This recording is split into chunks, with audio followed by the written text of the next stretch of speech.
sure you get it. So just prior to passing the microphone to Michael, who is our presenter today, as you heard her a few moments ago, Ranbir Kang from IA Financial Group is on the line. So Ranbir, thank you for joining us today, and I know you had wanted to say a few words to the attendees.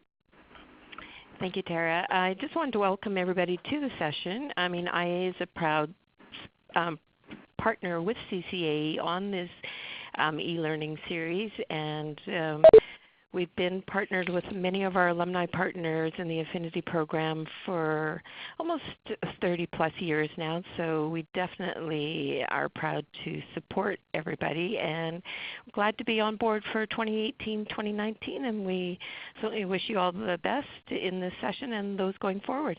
Thank you, Tara. Thanks, Ranbir, and enjoy your sunny weather in BC. Oh, thank you. Great. So without further ado, the next 60 minutes belong to Michael to go over some great engagement pieces. So Michael, they're all yours. Great. Thank you so much, Tara. If anyone has any trouble hearing me, we do have the chat function open, so please don't hesitate to let us know. And again, just a thanks to IA for making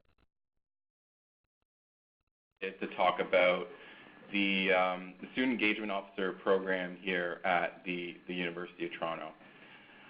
So normally when we do these in person, someone would maybe introduce me or we would get to see each other in the room, but at a distance you get to look at my lovely LinkedIn photo. So here at the University of Toronto, I oversee Leadership Annual Giving. And just a little bit about myself, what I love to share and talk about is I'm a first-generation university graduate. I'm really proud of completing that and having this opportunity. I love baseball.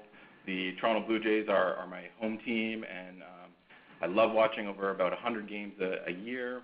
And from sort of a business and workplace perspective,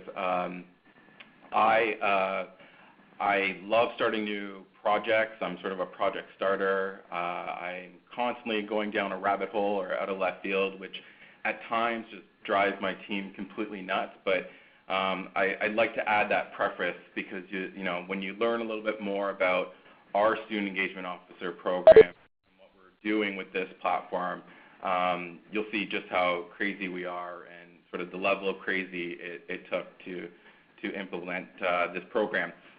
Tara's mentioned this a few times, so we are using the chat function. We will have a poll up in a few slides. So I want everyone to get comfortable using the chat area there, just so that we can use that functionality throughout. So if you want to type in the name of your institution, possibly maybe the department that's attending, that'd be great. To give a full scope to everyone joining us of who's on sort of the webinar today. So if you want to do that now, it'd be really, really helpful.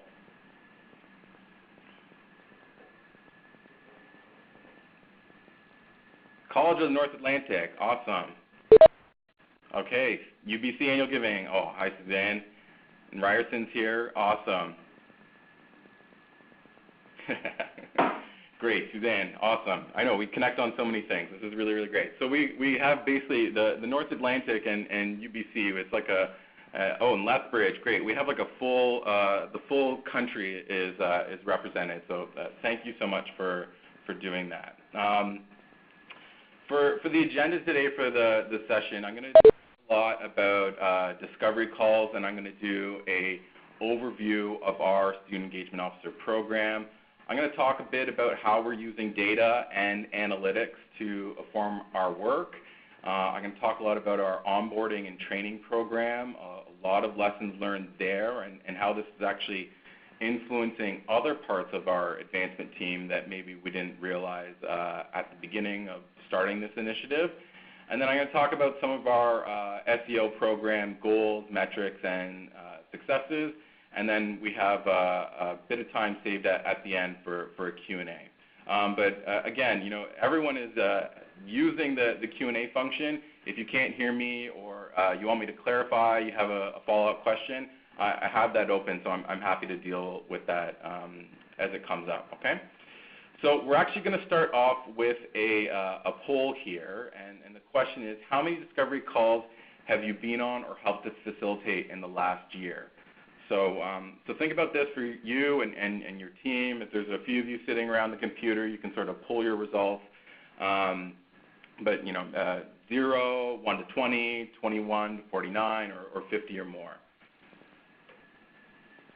Great, we got some good results here. Coming in. Oh, someone changed their response. That's always fun. Internal debate going on with the poll results. Cool. Okay, so this is how it sort of shapes up. I think a lot of schools, 3 of which are identifying with not a lot of discovery activity. What I sort of anticipated is a good portion of people in sort of that middle range of 1 to 50 or so, and then one amazing institution who I'd love to connect with that is doing 50 or more. If you want to email me afterwards, I'd love to hear with how you are kind of hitting those targets with your discovery call program. So open-ended question here for the presentation, but what we want to sort of ask is, have you been on a discovery call? Some of us haven't really been doing this activity, and I'm sure that we want to be, and some of us have been doing quite a bit. And when we sort of think about discovery calls and how we position this and how we've sort of positioned our Student Engagement Officer program, what we really wanted to think about is that these calls are relational and they're not transactional. It's really about building the rapport and kind of getting to know our alumni. Okay, so just so we're starting all off on the same basis, we have just a boilerplate definition here. But basically, a discovery call, for those who don't know, is we use it in advancement. It is also used very frequently by sales teams in corporations and business. But what we're trying to do when we go out on a discovery call is find out what interests a prospect and why they're interested in it. This is these meetings, these opportunities. It's not sort of the place to sign a deal. It's not sort of the mechanism to sell something. It's really about building the rapport. And say, from our perspective at the University of Toronto, it's really forced us to be incredibly alumni-centric. And we take that phrase and that idea really, really seriously. So in these meetings that we ultimately are doing with students, we want to cultivate a long-term relationship. Okay. So a little bit of context about the SEO program here at U of T. So we launched a pilot in 2015 just to sort of test out this idea and using students to directly reach out to our alumni and book discovery call meetings with them. And what we sort of saw is that this is a completely new opportunity. We like to position it as a new communications stream. It's not social media, it's not direct mail, it's not email. It's different than advancement professional kind of calling or meeting with me, and it's definitely different than our call center. So that's how we like to sort of think about this opportunity and what makes this methodology unique. So a little bit more of an overview. We didn't invent this. We're not the creators. I'm a huge fan of borrowing great ideas and sort of reinventing them for the institutions that I work for. But we did spend a lot of time meeting with other institutions that have similar programs and doing our own research. And what we realized during that period of time and sort of doing our own program audit is that we had to be honest with our own needs as an institution. So when we looked and we compared ourselves against some other programs, and even the title of these programs are different. Some of them are named Student Philanthropy Officers or Student Giving Initiative and stuff like that. We realized that wasn't our need. That wasn't sort of part of the purpose that we were fulfilling. So we actually did start out with the program title and a position title as Student Philanthropy Officers, but just before we launched the program, we renamed it and called it the Student Engagement Officer Program. And again, that's just being really honest and transparent with our needs of an institution. And where we are sort of at this point in our campaign is that we've needed to engage and re-engage more alumni from key markets. We had very well-defined donor groups, a strong annual fund, a strong, growing mid-level giving program, and a substantial major gift and principal gift program. But what we often weren't getting to is sort of that next level of alumni that are, maybe just slightly separated from the institution. They haven't made their first gift yet. They haven't been to a reunion. They're not active volunteers and mentors. And that was really what our need is, and that sort of has informed every part of the Student Engagement Officer program, that we are solely focused on being alumni-centric and authentically getting our alumni engaged with the institution in the ways that they want to be engaged. There is a very great program at Georgetown University in the U.S. I encourage you to spend some time online and research them a little bit. They are sort of the inventors or kind of godfather of using students in this capacity. And I have to say, when I saw this quote and when I spoke with some of the managers of the program, this is really what sold the idea to us. So they said, and it's in some of their materials, they said to us, the students said more about the university and its future than any brochure, speech, video, or event ever could. And what I'd say, just managing this program we're going into our third year now, this is absolutely true. There is a fundamental difference when an alum has the opportunity to meet and speak to a living, breathing student who can talk about what education, the experience, the opportunity that your institution provides right now, here today. Not maybe 10 years ago or 20 years ago or 30 years ago when that alum graduated or studied here. The student can speak to their experience right now and talk about how the institution is evolving. So this quote absolutely rings true for us as well. The next section, I'm going to talk a little bit about data and analytics. But does anyone have any initial sort of clarifying questions about the Student Engagement Officer program and how we're using the platform? Okay, so again, use the chat function if you so wish. There's it doesn't seem to be like anyone's typing right now, but I'll catch questions as they come up. So, how is data and analytics informing our work? Well, we're collaborating to define a qualified target market. So, in year one, so the pilot phase of this program, what we looked at is from an inclusion sort of perspective of which alumni we wanted to target. We wanted only active records, so we didn't want any individuals that are deceased, which is a good choice. We wanted someone who had an active preferred phone number. So again, they might have an active mailing address, but then we wouldn't be able to call them, so it wouldn't work with the program. We focus solely on U of T alumni. I don't actually know if this is an institutional thing, but we have quite a bit of community supporters, corporations. We have a number of individuals who do certificates or will maybe start their studies here and then do a second entry program. So again, we wanted just to do that data cleanse and focus on U of T alumni. Partnering a little bit with our major gifts and alumni relations team, we wanted to focus the age range of alumni to be between the ages of 40 and 60. That is a little bit more aligned with what is typically the cultivation age for a major gift donor.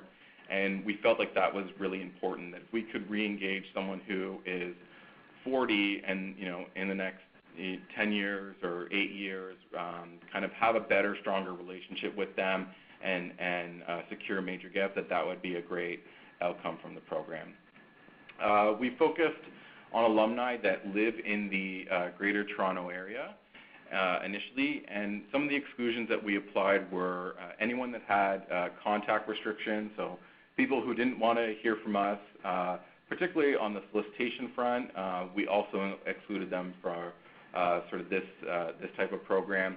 We excluded corporations, and initially we actually excluded all alumni that had giving history in the last 5 years. As a sort of another layer, we also excluded any alum that had an active leadership annual giving plan, a major gift plan, or a planned giving plan. So I think you can sort of see, just getting a sense of the exclusions and who we included.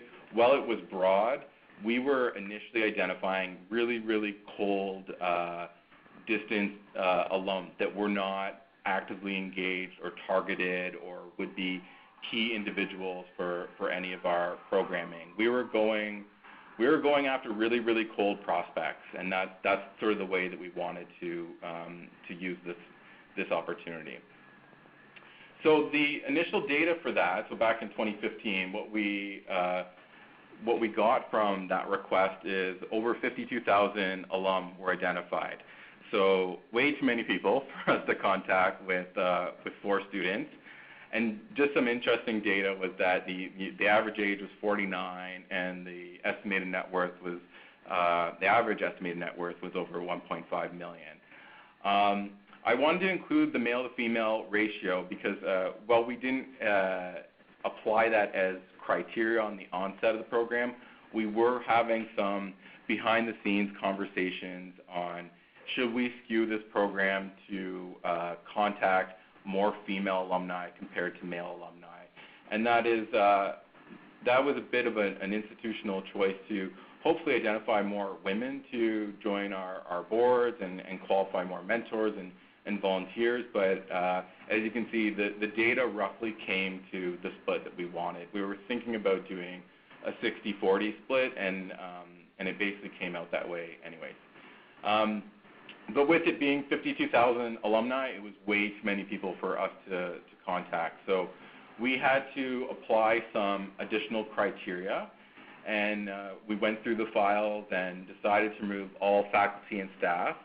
A little bit philosophical with that choice, but we felt like if you're working here, there's a good chance that you've seen or had access to our students, and maybe that wasn't a unique opportunity. We also decided to remove current students. So the initial data pool did identify individuals that had graduated with a bachelor's degree, but many of whom have gone on to do a master's or a PhD and our professional school. So we wanted to make sure that we removed current students. I know a number of institutions work with Environics, but we have a great relationship with them, and we also further refined our data by focusing on what are our top 3 PRISM codes for annual giving and major giving here at U of T. And those PRISM codes are Cosmopolitan Elite, Arts and Influence, and Urban Digerati. So I know I've already mentioned Georgetown University, but if you haven't yet, go and explore Environics' website. There's a really great tool there where you can enter in your own postal code and get some demographic and social value information, and we use that regularly in our campaigns.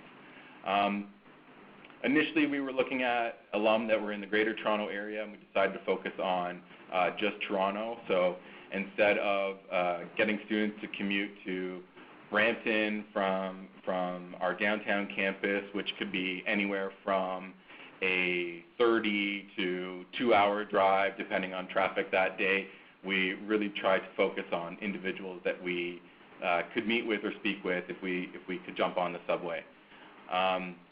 We applied some capacity score ratings, and then a further sort of cleaning is that we removed any prospect with a volunteer indicator, because we actually didn't catch that on the first phase. So we do have one initial question. I'll just repeat it. It's there in the chat box, but and I didn't mention this yet, Suzanne, so it is a great question. We had 4 students, and yes, they were paid. They are paid. We have a campus minimum wage, which is actually higher than standard provincial minimum wage, which is $15 an hour. And when we looked at this program relative to our student calling program, we wanted to pay these students a little bit more. So we're compensating them $18 per hour. And sort of how we recruited, there is a Student Career Center website that we post, and we've used that quite extensively.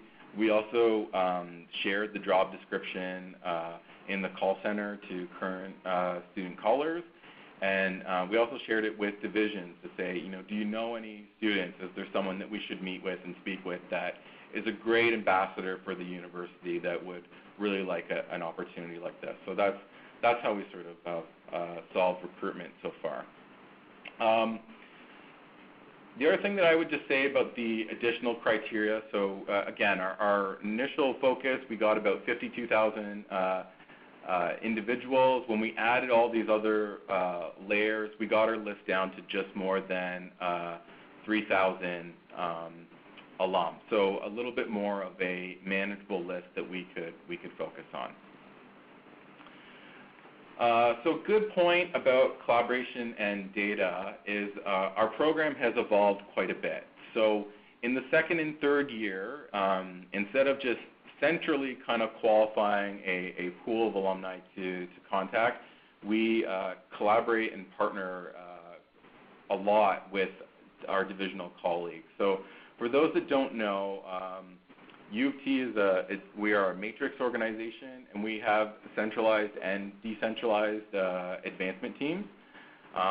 And that is not just at the major gift level, that is also at the alumni relations and annual giving level as well. So in our second and third year, we kind of position the student engagement officers as sort of like a product. And we put a call out to divisions and said, what are the target markets? What are the opportunities that you are pursuing? And how can we help you? How can we add this extra layer of support that you're looking for?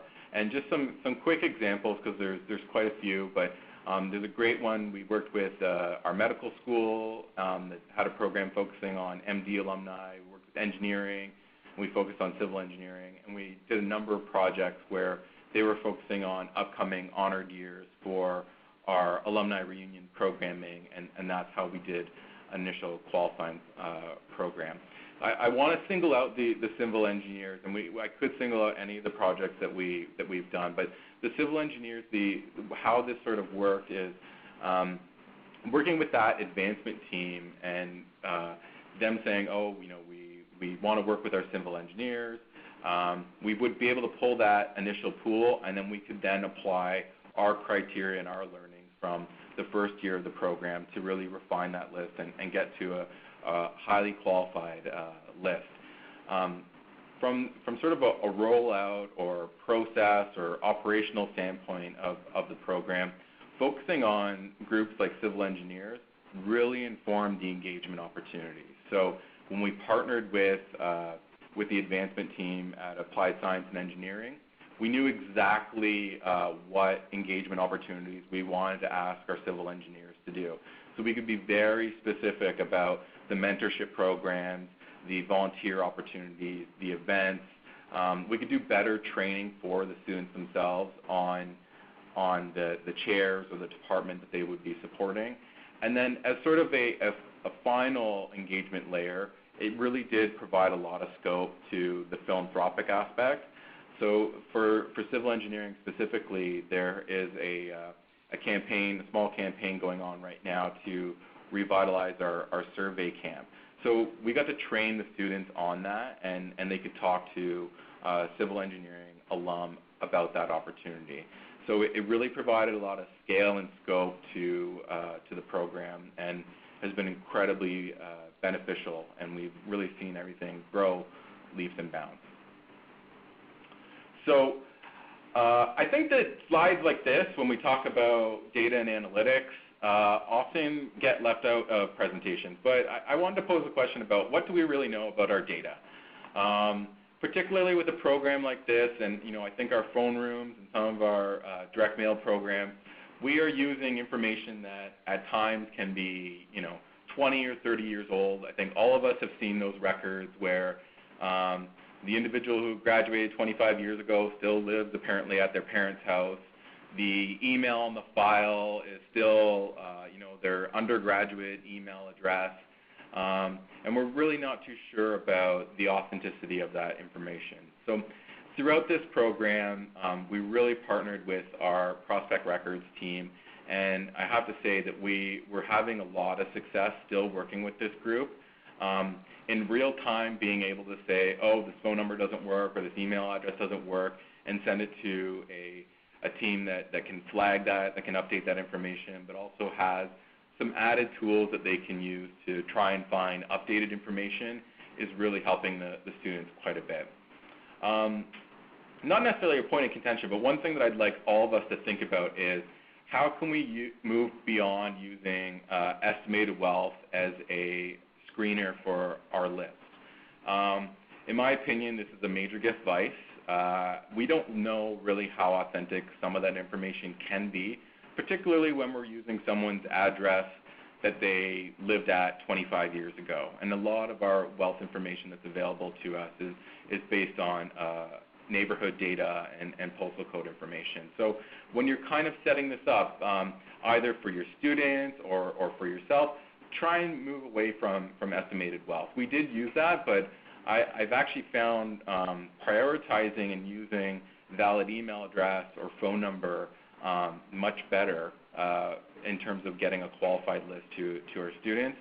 And this, I don't have RASA data to kind of do the analytics on this yet, but we are also prioritizing alum that have an identified employer or job title.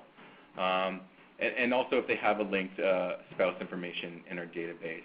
It seems to outperform records where we don't have that much information, and it does provide, particularly the students preparing to do this work, a little bit more research and information that they can look at. Okay. So the next section here, we're going to talk about our training and orientation program, and I'm sure many of you have seen this quote before, a quote similar to this one. But basically what we're asking is, what happens if we invest in developing our people and they leave us? And the greater question is, what happens if we don't invest in training and orientation and they stay? There's a lot of detail in sort of the next section, but what I want to say, and it's not in there yet, is I'm going to focus on the training for the students themselves, but beyond that, developing this training and orientation program really has changed the way that our entire advancement shop looks at professional development. Personally, I think I'm very strong now at discovery calls. I think institutionally we've increased our capabilities sort of doing this work, and it's a lot different than our regular donor calls or regular sort of like alum visit or stewardship visit. So make the investment is sort of my big point here. You will see dividends for the next decade. So looking at our training and orientation program, what I thought before we started, I thought that this was going to be easy, which is probably way too naive of myself. But I thought it was going to be pretty straightforward. It'd be like anytime you hire a new advancement professional, you tell them a little bit about the database, you tell them a little bit about alumni relations if they didn't have that yet, or annual giving if they didn't have that yet. And we would add on some layers because they are students, so we would want to talk about phone call etiquette and being a professional. And then amongst the group with the students, we'd want to conduct some discovery call role playing. What I quickly learned is what I'm framing is fun, but that this is extremely challenging. The training and orientation necessary for a 19, 20, or 21-year-old is completely different than most of the advancement professionals that we work with. And particularly the model of how we set up training and orientation needs to be completely different.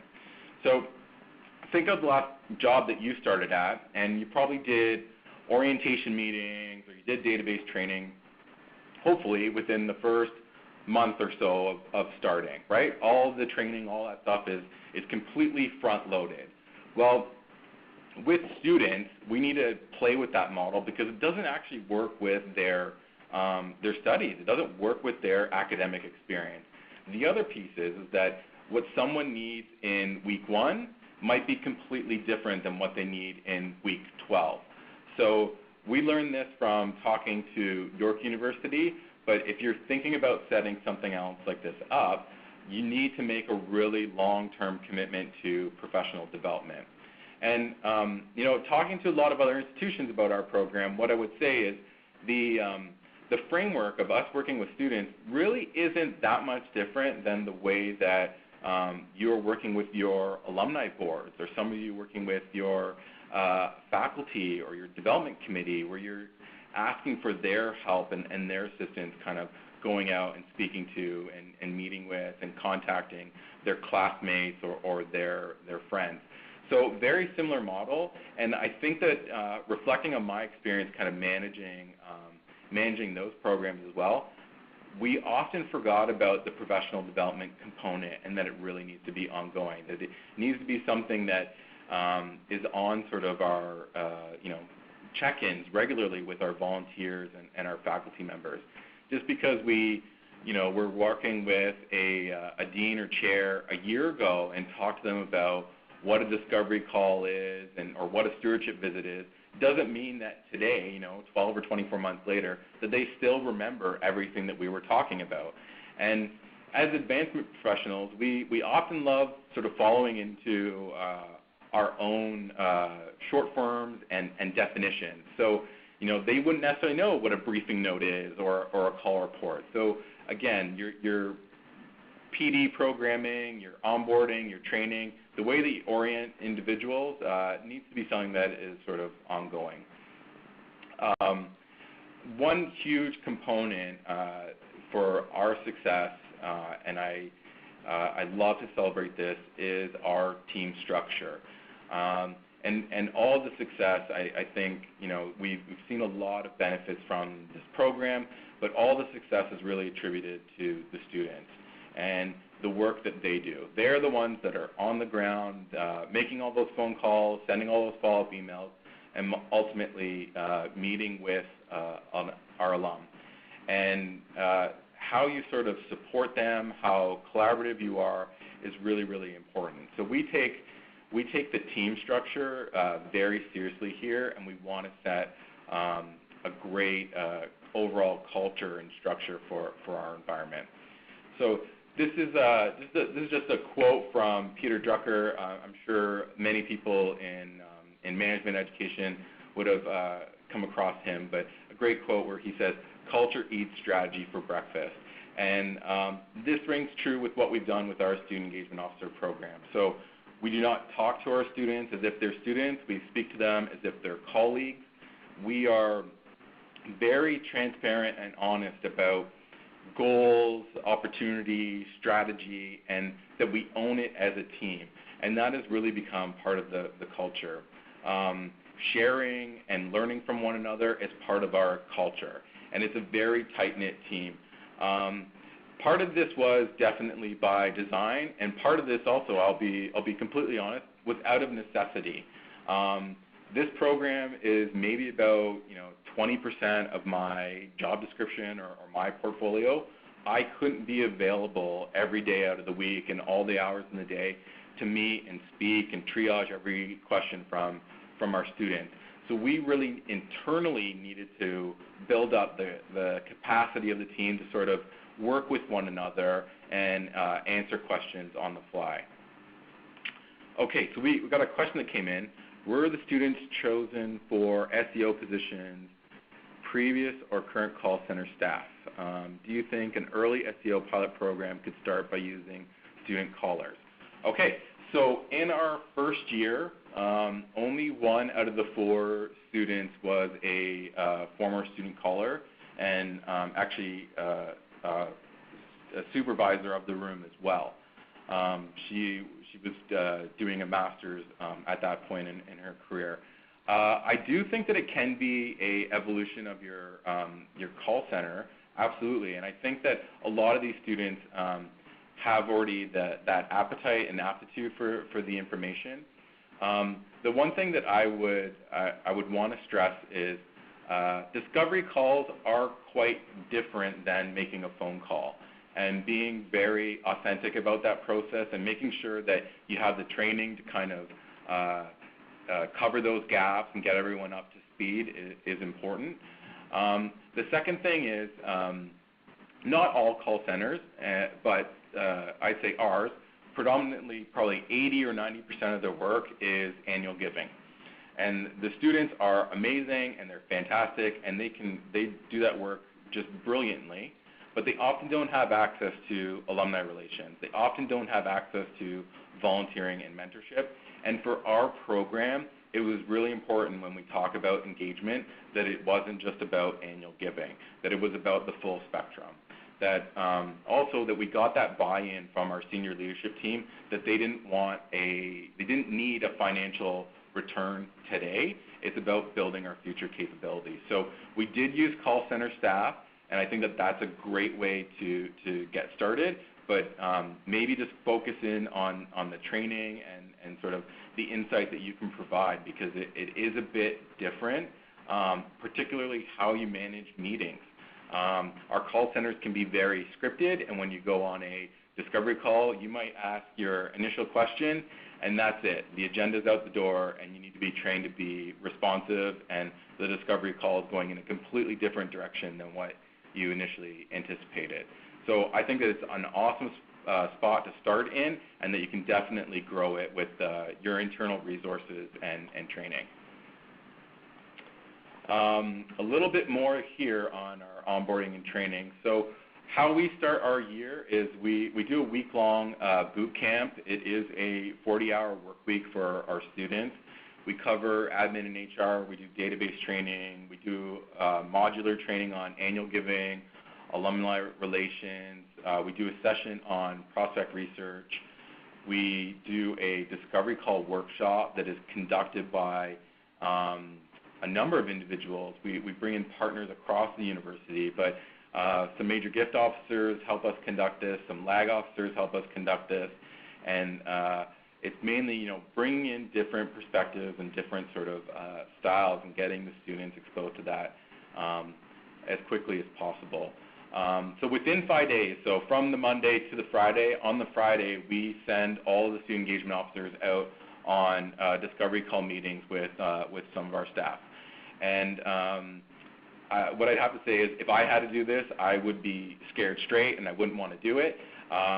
These are very difficult meetings. These are a lot of the people that we identify are long-standing donors. They are advancement professionals, but long-standing donors, volunteers, mentors on campus. And what we try and do is we want to set our students up for the real world. So the individuals that we often identify are at the executive director level and above, and it's there just to be a little bit more authentic with what the real experience is going to be.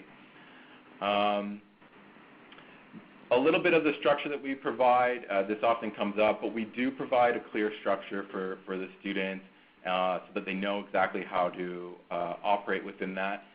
We have a 6-step communications plan. I'm happy to share that offline, but that runs from the initial outreach, which is an email, to kind of our last step, which is thanking the alum for the meeting. We provide extensive training for all of these steps, and at the beginning of the year, we actually have already drafted templates and guides for each step. But one note is in our training process is, and like real frontline call officers, is we try and get away from the templates as quickly as possible. We want the students to sort of own this information themselves, so that they've kind of embodied kind of all the training and they're not referring to a script anymore. So any questions on our training program? Any other questions? Okay, so as they come in, I'll jump in on those, but I'm going to talk about kind of our impact and difference that this has made so far. And the impact of our SEO program is boundless. And as a fundraiser on this campaign, I'm required to say that at least 3 times in every public presentation, so excuse me for using it. So the impact of our program, I'll articulate that through some of our goals. So our ultimate goal was to improve our engagement score for the alumni that we have identified. So we have an alumni relations engagement score that we use. And as we think of the student engagement officer's role, we want to think of them as connectors, that they are the ones that sort of warm someone up and then ultimately hand that prospect off to divisions. They weren't necessarily the activator. We saw that to be that role or responsibility to reside more closely with the divisions. So if you are a mentorship program manager, you would actually be the activator in that sense. Our students aren't, specifically saying this alum is the best fit to meet with this student, that we really needed to engage other advancement professionals in sort of the handoff phase. So here were some of our qualitative results from our pilot phase. The students said that this gave them real-world working experience. Again, I have to say, we're really, really hard on them. We don't treat them like students. I manage a small team here at the University of Toronto, and I'd say I'm just as hard, and my expectations are just as high for the SEOs as they are for anyone else on my team. And that is because we expect a lot, but we take this work seriously, and we don't want to sort of half-ass it or not authentically kind of approach our alumni. 2 of our students, actually the 2 SEOs that are the far left of the photo there, pursued K summer internships with the Faculty of Engineering and Arts and Science. We developed an even closer relationship with Prospect Records, who got to update a lot of information, and they were really appreciated for the ongoing support. And the divisions that got new information, got new alumni that they could interact with, they really were grateful for the information. So this is year 1. This is back in 2015, 2016. So our quantitative results were that we hired for 4 students. At the end of the year, we had pretty good success, I'd say, for our pilot phase. We conducted 28 face-to-face meetings. We contacted over 1,000 alumni. And a huge note here, we updated over 300 records. So we're really, really pleased with this return. And ultimately, we were also able to secure 4 annual gifts. Okay. Looking at the second year, we wanted to set some qualitative goals for the team. So we wanted to build relationships with our alumni. I've spoken a lot about that today. We wanted to increase alumni engagement and be a little bit more specific, that we want to do that through events, volunteering, and mentoring. We want to introduce the importance of philanthropy and to talk to our alumni about that. And then as an organization, as an advancement shop, we've wanted to introduce more students to exploring a career in advancement. So that's the photo of our year 2 folks. We did set quantitative goals for year 2 of the program. We did not communicate these to the team in the first year, but in the second year of the program, we did communicate these goals. So we had a target of 60 meetings. That was a team goal, so 10 meetings per SEO, and 60 activations. And that's sort of my turn, my phraseology. What that means is getting someone to want to be a mentor, volunteer, donor, etc. So taking advantage of one of our engagement opportunities, and that we wanted to conduct 48 solicitations. So this was year 2 of the program. And I think pretty ambitious. Like, I think when you see the meeting count of 60 meetings, and in the first year we only had 28, we wanted to more than double our meeting count. So I'm happy to report at the end of year 2, we actually had 93 meetings. We also achieved that in our activations, and we were able to almost double our solicitation goal, getting to 88. And we were also able to update over 380 records. The return on meetings, and what I'd say is our program is not a program of churn. These are authentic meetings. These are 93 new alumni that are now in our pipeline in some respects. They probably have a leadership annual giving plan. Some have been identified for major gift opportunities. But of these 93, many of whom now are volunteers, mentors, and coming out to events. So this is work, particularly for some of the institutions today that answered, less than 20 meetings. And we've gone really far beyond what we used to do as an institution with this program. And 93 meetings with really disengaged alumni is such a great return. We're really, really thrilled with this. We just started year 3, and this is our amazing new group. So we have 5 students. We just started our training boot camp on September 4th, and I feel like we are very well regimented. We're very well trained. We have everything down to kind of a science now. I have to say they're off to an incredible start. So they have already conducted, this says 5, but it's actually closer to 10. So within a couple weeks, we're already seeing direct contact with alumni and 10 immediate sort of meetings. So we're off to an amazing start. And when we talk about return on investment or measuring our success, I want to highlight those meetings that we've had, but also this is now an internal resource that we can really train a lot of people in a really short period of time, and we are already today seeing the benefits from the alum that we have re-engaged. I do want to share one quote, just if you weren't sold on kind of the benefit and the success of this. This is actually part of an email that an alum wrote back to us after their meeting with 2 of our student engagement officers, and they wrote to the student engagement officers, "I should be the one thanking you. It was honestly a real joy to meet and speak with you.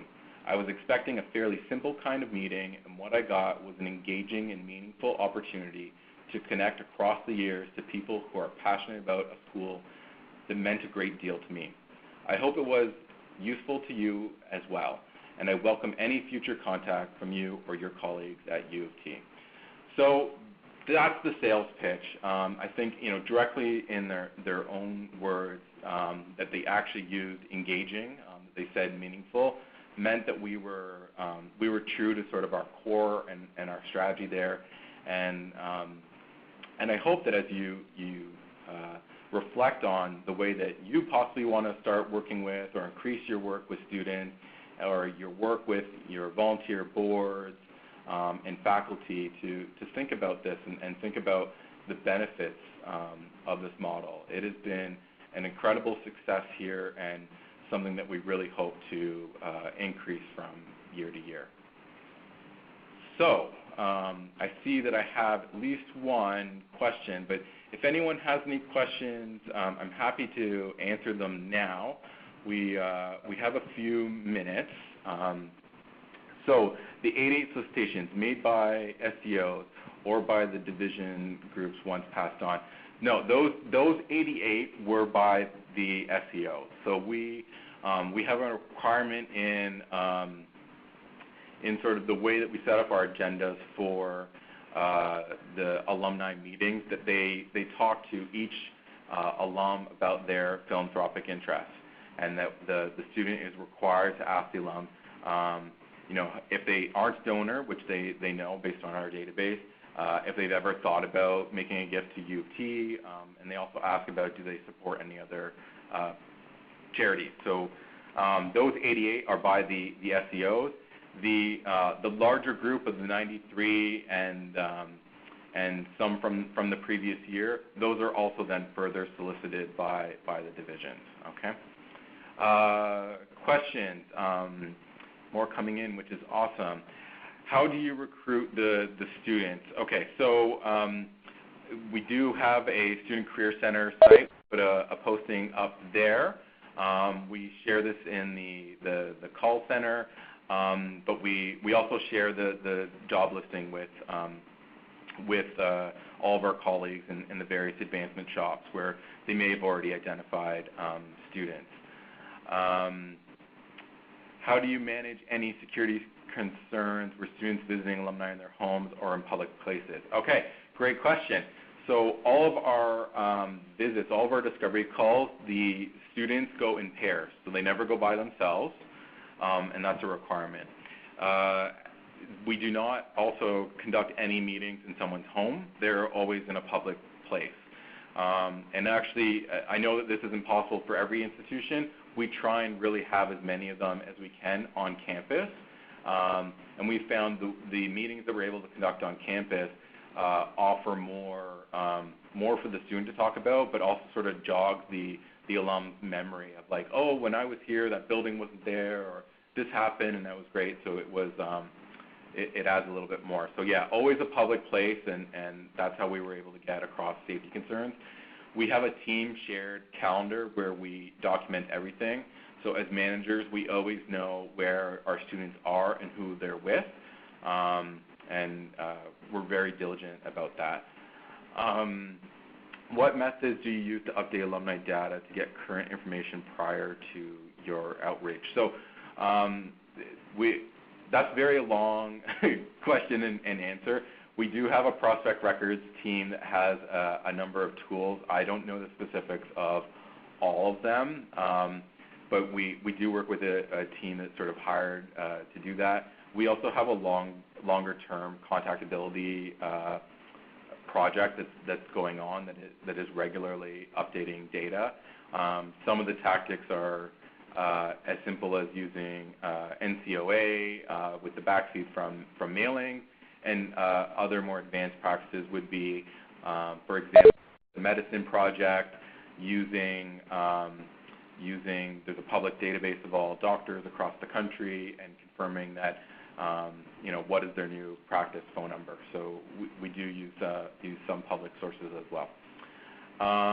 Did you match SEOs with alumni in the programs faculties they are currently in? If so, what was more equally effective as they connect with alumni in different faculties? So interesting point. We did not match any SEOs with their faculties.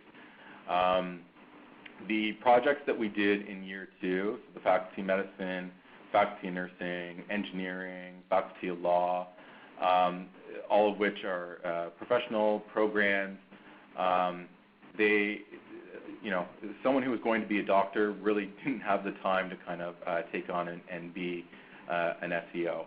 So the way that we position this is really just an initial outreach, get more information, reconnect. I would say, similar to our call center, if and when you can make that direct connection, it possibly would be a little bit stronger. But we've sort of developed in our training how exactly to deal with that as a group. And I think anyone that's done a lot of discovery calls, you will realize really quickly, as advancement professionals who are working at institutions that maybe we didn't graduate from, and definitely working with alum that have degrees that are different than ours, it doesn't really matter what your experience is. I'd say from my own discovery meetings and from what our SEOs are doing, you often go in with 1 or 2 or 3 sort of like prompting questions, and the alum really manages the rest of the meeting. So tell me about your career, and they are happy to talk for the next 15 or 20 minutes about themselves. So we did stress a little bit about that, but it really has not become a problem for us. And again, we've really done some amazing work for our larger professional schools. So I think that might be it for questions, unless anyone else has any last-minute stuff. Perfect. Thanks, Michael. Everyone, just if you have one last question, feel free to get into that chat box. Otherwise, I do believe, Michael, are you open to folks contacting you if they have questions following the webinar? That's right. Yes, you can contact me by phone or email, especially if you're that group that's doing over 50 discovery calls a year. I'd love to connect with you. But if anyone has any questions or follow-up, please don't hesitate to ask. Excellent. There was a request for the presentation. There is a webinar that will be made available, so this was recorded. So all you have to do following the webinar, you will be getting an email with an evaluation. And so what you can do is you can respond to that, and when the recording is available, we'll be able to send you the link. Great.